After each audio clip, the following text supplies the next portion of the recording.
या देवी सर्वभूतेषु माँ दुर्गा रूपेण संस्थिता नमस्तस्यै नमस्तस्यै नमस्तस्यै नमो नमः।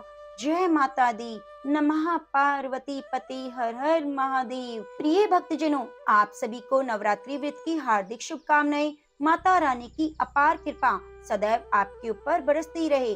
कहा जाता है कि यदि कोई साधक नवरात्रि व्रत और पूजा पाठ पूरे विधि विधान से ना कर सके, लेकिन दुर्गा सप्तशती के पाठ को सुनता है, पढ़ता है, तो उसे माता रानी की असीम कृपा प्राप्त होती है और नवरात्रि व्रत का संपूर्ण फल प्राप्त होता है। तो आज मैं आपको सुनाने जा रही हूँ दुर्गा सप्तशती में अध्याय 3 और 4 की कथा। उम्मीद करती हूँ आपने हमारे चैनल पर दुर्गा सप्तशती का पाठ 1 और 2 की कथा को भी सुन लिया होगा। नित्य नियम से कथाओं को सुनने के लिए आप चैनल को सब्सक्राइब कीजिए और बगल में बनी घंटी को दबा लीजिए। यदि आप माता रानी के सच्चे भक्त हैं और दुर्गा सप्तशती के पाठ को पूर्ण रूप से सुन रहे हैं, तो कृपया चैनल को लाइक जरूर कीजिए और कमेंट बॉक्स में माता रानी का जयकारा जरूर लगाइए, क्योंकि आपका एक कमेंट हमें उत्साह प्रदान करता है। जगदम्बा के श्री अंगों की कांति उदय काल के सहस्त्र सूर्यों के समान है। वे लाल रंग की रेशमी साड़ी पहने हुए हैं। उनके गले में मुंडमाला शोभा पा रही है। दोनों स्तनों पर रक्त चंदन का लेप लगा है। वे अपने कर कमलों में जप मालिका, विद्या और अभय बर मुद्राएं धारण किए हुए हैं। 3 नेत्रों से सुशोभित मुखार बिंद की बड़ी शोभा हो रही है। उनकी मस्तक पर चंद्रमा के साथ ही रतन में मुकुट बंधा है और वे कमल के आसन पर विराजमान है। ऐसी देवी को मैं भक्ति पूर्वक प्रणाम करता हूँ। ऋषि कहते हैं, दैत्यों की सेना को इस प्रकार तहस नहस होते देख महादैत्य सेनापति चिक्षुर क्रोध में भरकर अंबिका देवी से युद्ध करने के लिए आगे बढ़ा। वह असुर रणभूमि में देवी के ऊपर इस प्रकार बाणों की वर्षा करने लगा, जैसे बादल मेरुगिरी के शिखर पर पानी की धार बरसा रहा हो। तब देवी ने अपने बाणों से उसके बाण समूह को अनायास ही काटकर उसके घोड़ों और सारथी को भी मार डाला। साथ ही उसके धनुष और अत्यंत ऊंची ध्वजा को भी तत्काल काट गिराया। धनुष कट जाने पर उसके अंगों को अपने बाणों से बींध डाला। धनुष, रथ, घोड़े और सारथी के नष्ट हो जाने पर वह असुर ढाल और तलवार लेकर देवी की ओर दौड़ा। उसने तीखी धार वाली तलवार से सिंह के मस्तक पर चोट करके देवी को भी बाईं भुजा में बड़े बेग से प्रहार किया। राजन, देवी की बाह पर पहुंचते ही वह तलवार टूट गई। फिर तो क्रोध से लाल आंखें करके उस राक्षस ने शूल हाथ में लिया और उसे उस महादैत्य ने भगवती भद्रकाली के ऊपर चलाया। वह शूल आकाश से गिरते हुए सूर्य मंडल की भांति अपने तेज से प्रज्वलित हो रहा था। उस शूल को अपनी ओर आते देख देवी ने भी शूल का प्रहार किया। उससे राक्षस के शूल के सैकड़ों टुकड़े हो गए। साथ ही महादैत्य चिक्षुर की भी धज्जियां उड़ गई। वह प्राणों से हाथ धो बैठा।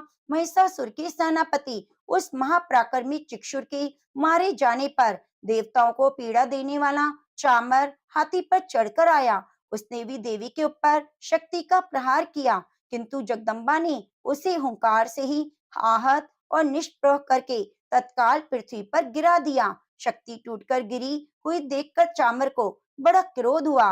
अब उसने शूल चलाया, किंतु देवी ने उसे भी अपने बाणों द्वारा काट डाला। इतने में ही देवी का सिंह उछलकर हाथी के मस्तक पर चढ़ बैठा।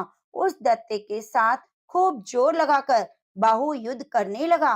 वे दोनों लड़ते लड़ते हाथी से पृथ्वी पर आ गए और अत्यंत क्रोध में भरकर एक दूसरे पर बड़े भयंकर प्रहार करते हुए लड़ने लगे। उसके बाद सिंह बड़े बेग से आकाश की ओर उछला और उधर से गिरते समय उसने पंजों की मार से चामर का सिर धड़ से अलग कर दिया। इसी प्रकार उदग्र भी शिला और वृक्ष आदि की मार खाकर रणभूमि में देवी के हाथ से मारा गया और कराल भी दांतों, मुक्कों और थप्पड़ों की चोट से धराशायी हो गया। क्रोध में भरी हुई देवी ने गदा की चोट से उद्यत का कचूमर निकाल डाला। भिंडीपाल से वाशकल को और वाणों से ताम्र और अंधक को मौत के घाट उतार दिया। 3 नेत्रों वाली परमेश्वरी ने त्रिशूल से उग्राशय, उग्रवीर्य और महाहनु नामक दैत्यों को मार डाला। तलवार की चोट से विडाल के मस्तक को धड़ से काट गिराया। दुर्धुर और दुर्मुख इन दोनों को भी अपने वाणों से यमलोक में भेज दिया। इस प्रकार अपनी सेना का संहार होता देख महिषासुर ने भैंसे का रूप धारण करके देवी की गणों का त्रास देना आरंभ किया। किन्हीं को थुथुन से मारकर, किन्हीं के ऊपर खुरों का प्रहार करके, किन्हीं किन्हीं को पूंछ से चोट पहुंचाकर, कुछ को सिंगों से विदीर्ण करके, कुछ गणों को वेग से, किन्हीं को सिंहनाद से, कुछ को चक्कर देकर और कितनों को निश्वास वायु की झोंकों से धराशायी कर दिया। इस प्रकार गणों की सेना को गिराकर वह असुर महादेवी के सिंह को मारने के लिए झपटा। इससे जगदम्बा को बड़ा क्रोध हुआ। उधर महापराक्रमी महिषासुर भी क्रोध में भरकर धरती को खुरों से खोदने लगा और अपने सिंगों से ऊंचे ऊंचे पर्वतों को उठाकर फेंकने और गरजने लगा। उसके बेग से चक्कर देने के कारण पृथ्वी शुद्ध होकर फटने लगी। उसकी पूंछ से टकराकर समुद्र सब ओर से धरती को डुबोने लगा। हिलते हुए सिंगों के आघात से विदीर्ण होकर बादलों के टुकड़े टुकड़े हो गए। उसके श्वास की प्रचंड वायु के वेग से उड़े हुए सैकड़ों पर्वत आकाश से गिरने लगे।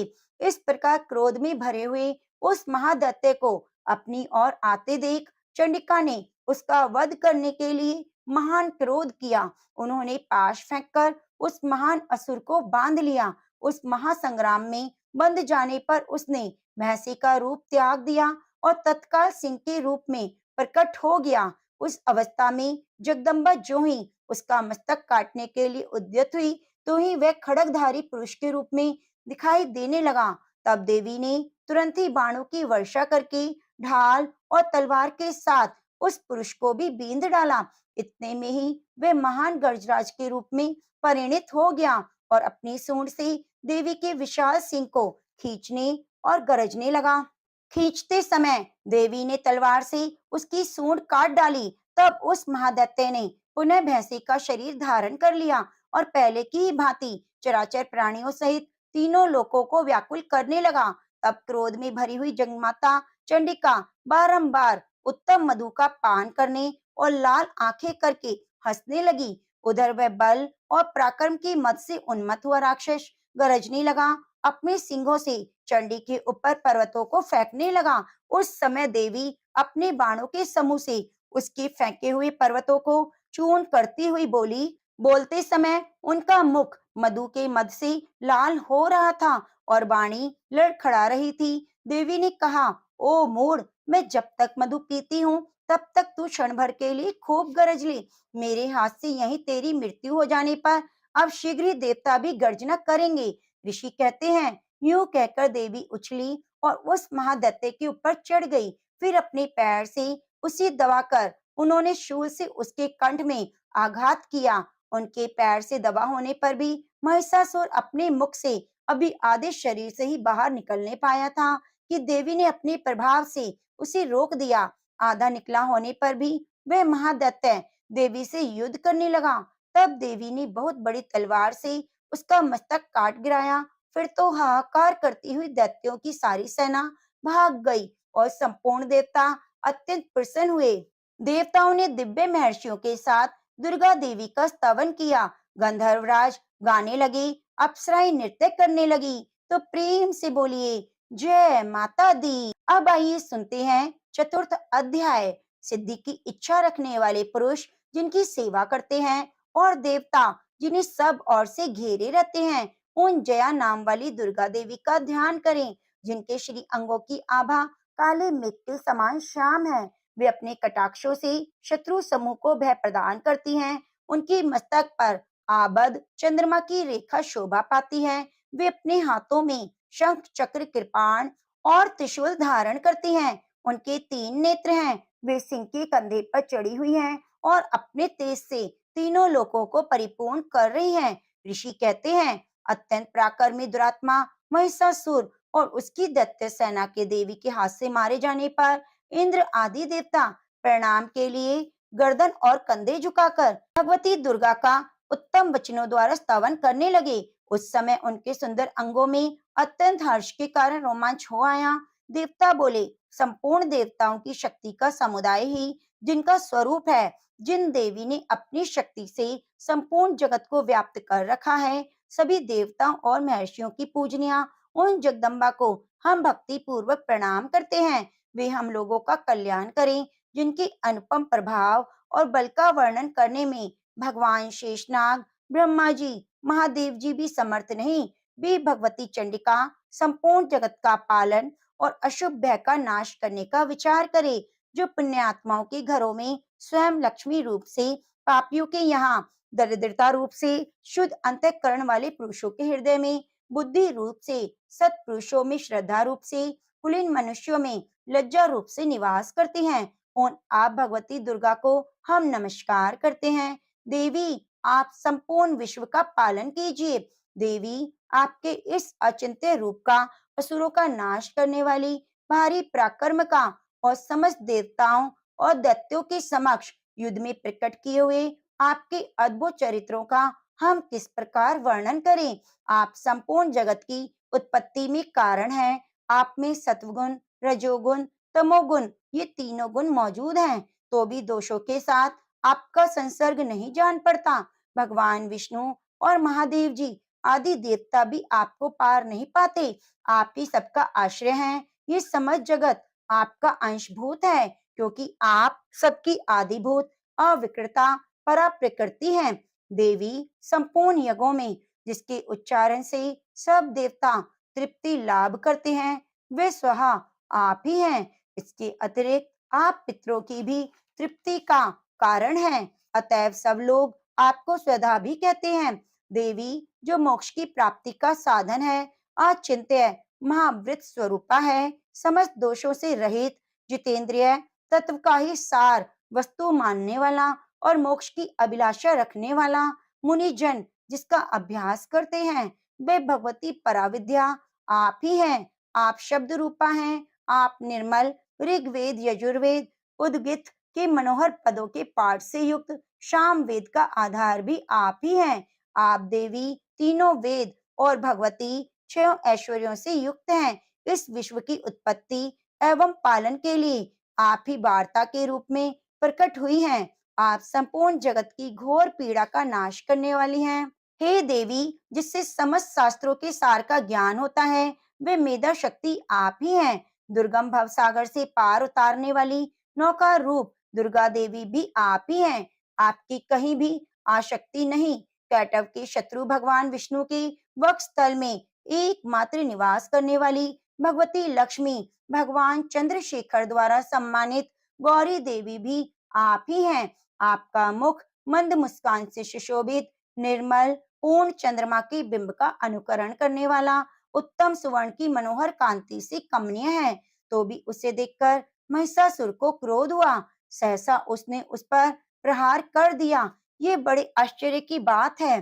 देवी, वही मुख जब क्रोध से युक्त होने पर उदय काल के चंद्रमा की भांति लाल और तनी हुई बाहों के कारण विकराल हो उठा, तब उसे देखकर जो महिषासुर के प्राण तुरंत नहीं निकल गए।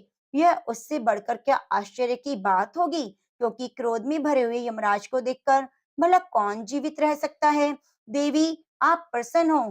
परमात्मा स्वरूपा आपके प्रसन्न होने पर जगत का अभुदय होता है, और क्रोध में भर जाने पर आप तत्काल ही कितने कुलों का सर्वनाश कर डालती हैं। यह बात अभी अनुभव में आई है, क्योंकि महिषासुर की यह विशाल सेना क्षण भर में आपके कोप से नष्ट हो गई है। सदा अभुदय प्रदान करने वाली आप जिन पर प्रसन्न रहती हैं, वे ही देश में सम्मानित हैं। उन्हीं को धन यश की प्राप्ति होती है। उन्हीं का धर्म कभी स्थिर नहीं होता। वे अपने हष्टपुष्ट स्त्री, पुत्र और भृत्यों के साथ धन्य माने जाते हैं। देवी, आप ही की कृपा से पुण्य आत्मा पुरुष प्रतिदिन अत्यंत श्रद्धा पूर्वक सदा सब प्रकार के धर्मानुकूल कर्म करता है और उसके प्रभाव से स्वर्ग लोक में जाता है। इसलिए आप तीनों लोकों में निश्चय ही मनवांछित फल देने वाली हैं। माँ दुर्गे, आप स्मरण करने पर सब प्राणियों का भय हर लेती हैं और स्वस्थ पुरुषों द्वारा चिंतन करने पर उन्हें परम कल्याण में बुद्धि प्रदान करती हैं। दुख, दरिद्रता और भय हरने वाली देवी, आपके सिवा दूसरी कौन है, जिसका चित्त सबका उपकार करने के लिए सदा ही व्याग्र रहता है। देवी, इन राक्षसों के मारने से संसार को सुख मिले और ये राक्षस चिरकाल तक नरक में रहने के लिए भले ही पाप करते रहें, इस समय संग्राम में मृत्यु को प्राप्त होकर स्वर्गलोक में जाएं। निश्चय यही सोचकर आप शत्रुओं का वध करती हो। आप शत्रुओं पर शस्त्रों का प्रहार क्यों करती हो? समस्त असुरों को दृष्टिपात मात्र से भस्म क्यों नहीं कर देती? इसमें एक रहस्य है। ये शत्रु भी हमारे शस्त्रों से पवित्र होकर उत्तम लोक में जाएं। इस प्रकार उनके प्रति भी आपका विचार अत्यंत उत्तम रहता है। खड़ग के तेज पुंज की भयंकर दीप्ति से आपके त्रिशूल के अग्रभाग की घनीभूत प्रभा से चौंधिया कर जो असुरों की आंखें फूट नहीं गई, उसमें कारण यही था कि वे मनोहर रश्मियों से युक्त चंद्रमा के समान आनंद प्रदान करने वाले आपके सुंदर मुख का दर्शन करते थे। देवी, आपका शील दुराचारियों के बुरे बर्ताव को दूर करने वाला है। साथ ही यह एक ऐसा रूप है जो कभी चिंतन में नहीं आ सकता, जिसकी कभी दूसरों से तुलना भी नहीं हो सकती, तथा आपका बल पराक्रम तो उन दैत्यों का भी नाश करने वाला है जो कभी देवताओं के पराक्रम को भी नष्ट कर चुके थे। इस प्रकार आपने शत्रुओं पर अपनी दया ही प्रकट की है। वरदायिनी देवी, आपके इस पराक्रम की किसके साथ तुलना हो सकती है? तथा शत्रुओं को भय देने वाला अत्यंत मनोहर ऐसा रूप भी आपके सिवा और कहाँ है?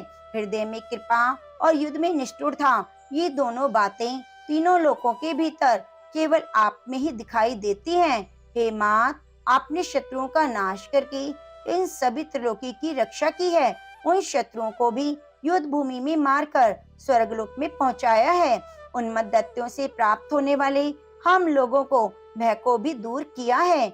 आपको नमस्कार है। देवी, आप शूल से हमारी रक्षा करें। अंबिके, आप खड़ग से भी हमारी रक्षा करें। घंटा की ध्वनि और धनुष की टंकार से भी हम लोगों की रक्षा करें। चंडिके, पूर्व पश्चिम और दक्षिण दिशा में आप हमारी रक्षा करें। ईश्वरी, अपने त्रिशूल को घुमाकर आप उत्तर दिशा में हमारी रक्षा करें।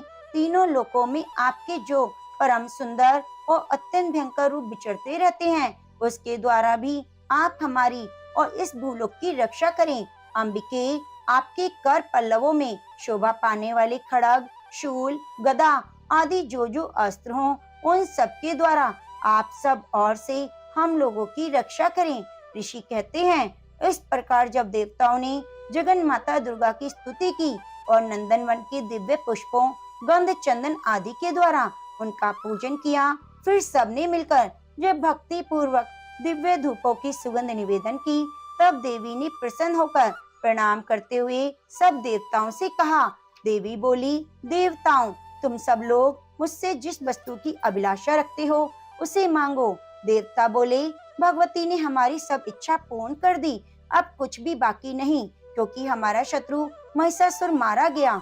महेश्वरी, इतने पर भी यदि आप हमें वर देना चाहती हैं, तो हम जब जब आपका स्मरण करें, तब तब आप दर्शन देकर हम लोगों के महान संकट को दूर कर दिया करें।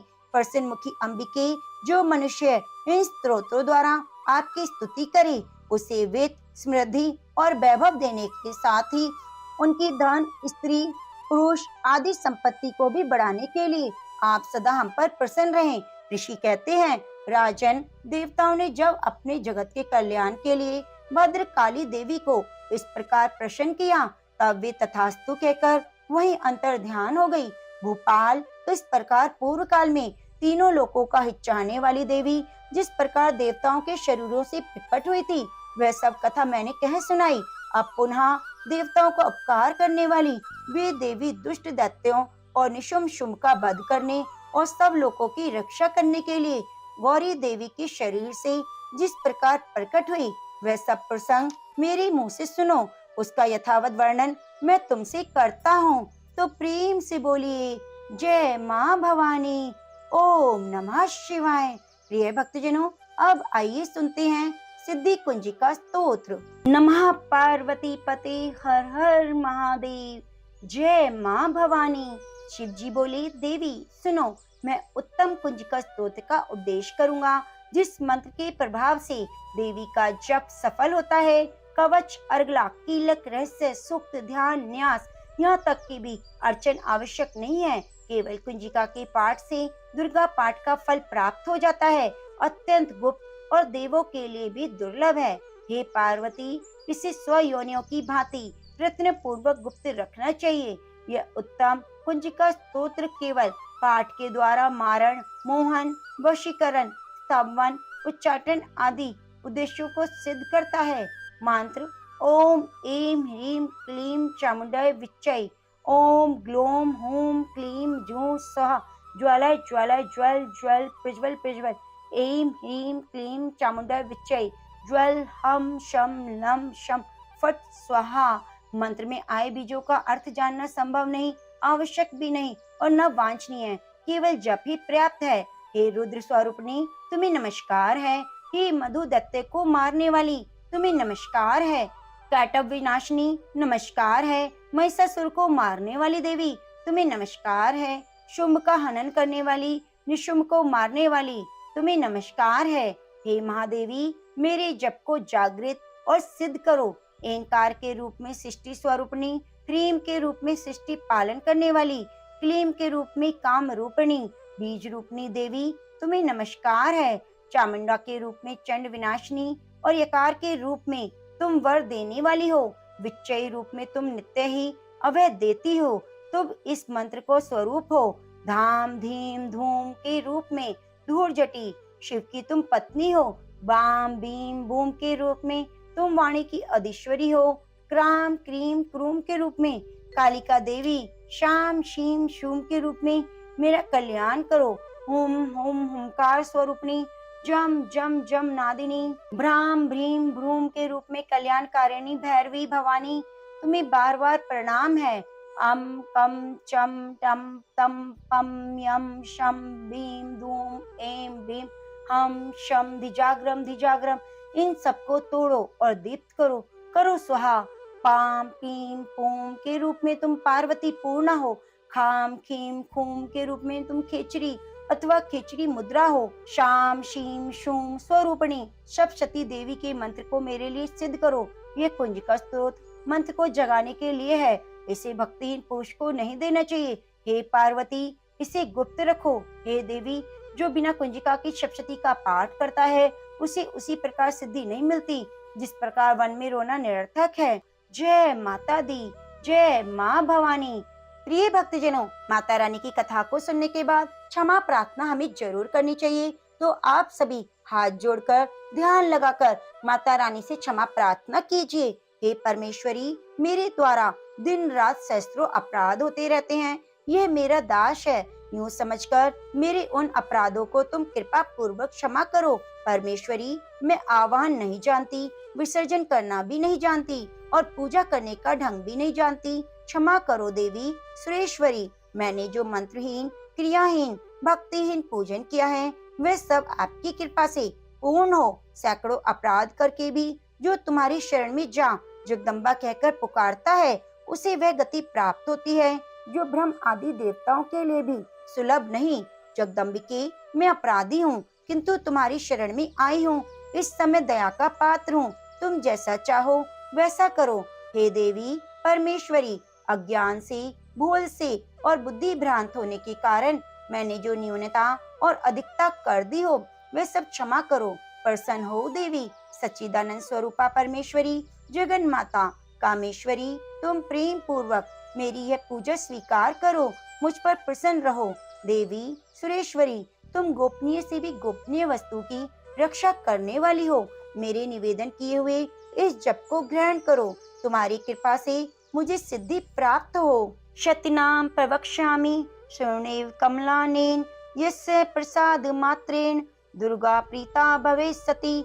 ओम सती साध्वी भवप्रीता भवानी भवमोचनी आर्या दुर्गा या चाद्या त्रिनेत्रा शूलधारिणी पिनाकधारिणी चित्रा चंद्रघटा महातपा मनोबुद्ध अहंकारा चित्रूपा चिताचिति सर्व मंत्रमयी सत्या सत्यानंद स्वरूपिणी अनंता भाविनी भाव्या भव्य भव्या सदा गति सांभावी देव माता चिंता रतन प्रिया सदा सर्व विद्या दक्ष कन्या दक्ष यज्ञ विनाशिनी आपर्णा नीक वर्णा च पाटला पाटलावती पटांबर परिधाना कमल मर्जिनी अमे विक्रमा क्रूरा सुंदरी सूर सुंदरी वन दुर्गा च मतंग मति पूजिता ब्रह्महि महेश्वरी चैन्द्री कौमारी वैष्णवी तथा चामुंडा चैव बारहि लक्ष्मी स्पृशकृतिः विमलोत्कर्षिणी ज्ञाना कीर्या नित्या च बुद्धिदा बहुला बहुल प्रेमा सब वाहन वाहना निशुम शुंभ हननी महिषासुर मर्दिनी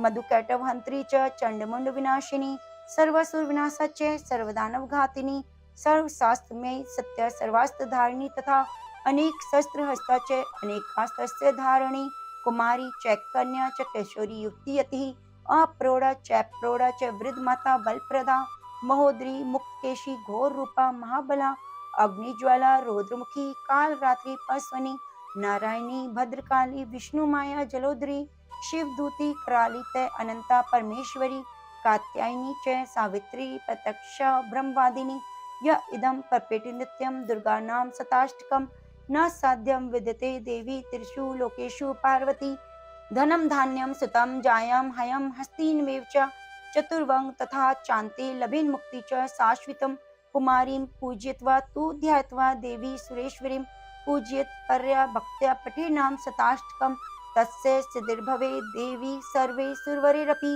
राजानो दास्तां यान्ति राष्ट्रेवाप्नुयात् गोलोचनान् कुंकुमेन सिंदूर कपूर मधुत्रेण लिख्यं यंत्रं विधिना विधियोग भवेत् सदा धारते पुरारी भौमावास्ये निशामाग्रे चंद्रे सद्भिषां गते विलिख्य प्रपटे स्तोत्रम से भवेत् संपदां पदम। जय माता दी। प्रिय भक्तजनों, यह आपने सुने माता रानी के 108 नाम। आप सभी का दिल से धन्यवाद। आपने हमारी कथा को पूरा मन लगाकर सुना। माता रानी आपकी सदा झोलियां भरती रहे। प्रिय भक्तजनों, यदि आपने कथा को पूरा सुना है, कमेंट बॉक्स में बताइए कि आप हमारी कथा को कौन से राज्य से सुन रहे हैं और अपना नाम भी जरूर लिखिएगा। माता रानी आपकी सभी मनोकामनाओं को पूरी करे। जय माता दी। प्रिय भक्तजनों, दुर्गा कवच बहुत ही पावन और दुर्लभ कवच है। इस महाफलदायिनी देवी कवच को भगवान ब्रह्मा जी ने ऋषि मार्कंडेय जी को सुनाया था। ऐसी मान्यता है कि यह कवच देवताओं के लिए भी दुर्लभ है। रोग, मारण, मोहन, उच्चाटन, भूत प्रेत, पिशाच सब इस कवच को सुनकर भाग जाते हैं। देवी कवच माता रानी के भक्तों के लिए कवच की तरह रक्षा करता है। इस कवच को सुनकर सारे बंधन, मन से सभी प्रकार के डर और भय समाप्त हो जाते हैं। इससे ब्रह्मा जी माता पार्वती के 9 अलग अलग देवीय रूपों की प्रशंसा करते हैं।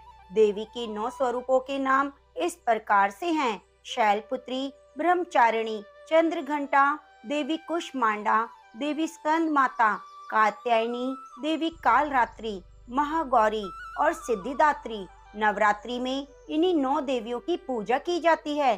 सभी देवियां मनुष्य के कल्याण के लिए धरती पर आती हैं। ब्रह्मा जी कहते हैं, जो भी मनुष्य प्रतिदिन इस कवच का पाठ करता है या सुनता है, वह दुर्गा माँ से आशीर्वाद प्राप्त करता है। इसलिए प्रत्येक मनुष्य को देवी कवच का पाठ प्रतिदिन पढ़ना या सुनना चाहिए, ऐसा स्वयं ब्रह्मा जी कहते हैं। तो आइए पूरे भक्ति भाव और प्रसन्नचित मन से माँ दुर्गा का ध्यान करते हुए दुर्गा कवच का पाठ सुनते हैं हिंदी अनुवाद के साथ।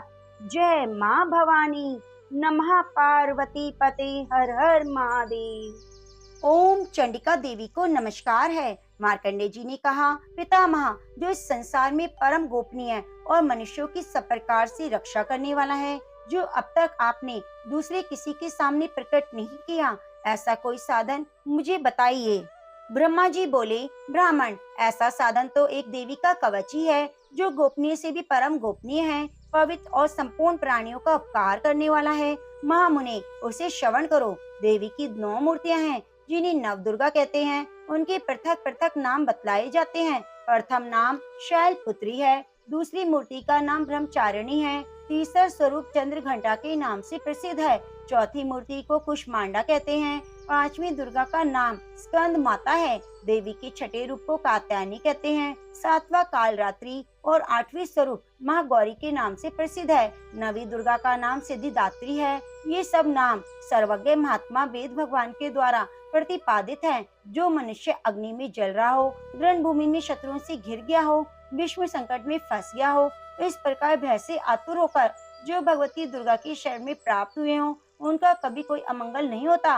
युद्ध के समय में संकट पड़ने पर भी उनके ऊपर कोई विपत्ति नहीं दिखाई देती। उन्हें शोक, दुख और भय की प्राप्ति नहीं होती। जिन्होंने भक्ति पूर्वक देवी का स्मरण किया है, उनका निश्चय ही अभुदय होता है। देवेश्वरी, जो तुम्हारा चिंतन करते हैं, उनकी तुम निसंदेह रक्षा करती हो। चामुंडा देवी प्रेत पर आरूढ़ होती है, 12 ही भैंसे पर सवारी करती है। ऐन्द्री का वाहन ऐरावत हाथी है। वैष्णवी देवी गरुड़ पर ही आसन जमाती है। महेश्वरी वृषभ पर आरूढ़ होती है। कौमारी का वाहन मयूर है। भगवान विष्णु की प्रियतमा लक्ष्मी देवी कमल के आसन पर विराजमान है और हाथों में कमल धारण किए हुए हैं। वृषभ पर आरूढ़ ईश्वरी देवी ने श्वेत रूप से धारण कर रखा है। ब्रह्मई देवी हंस पर बैठी है, इस प्रकार आभूषणों से विभूषित है। इस प्रकार ये सभी माताएं इस प्रकार योग शक्तियों से संपन्न है। इनके सिवा और भी बहुत सी देवियां हैं जो अनेक प्रकार के आभूषणों से,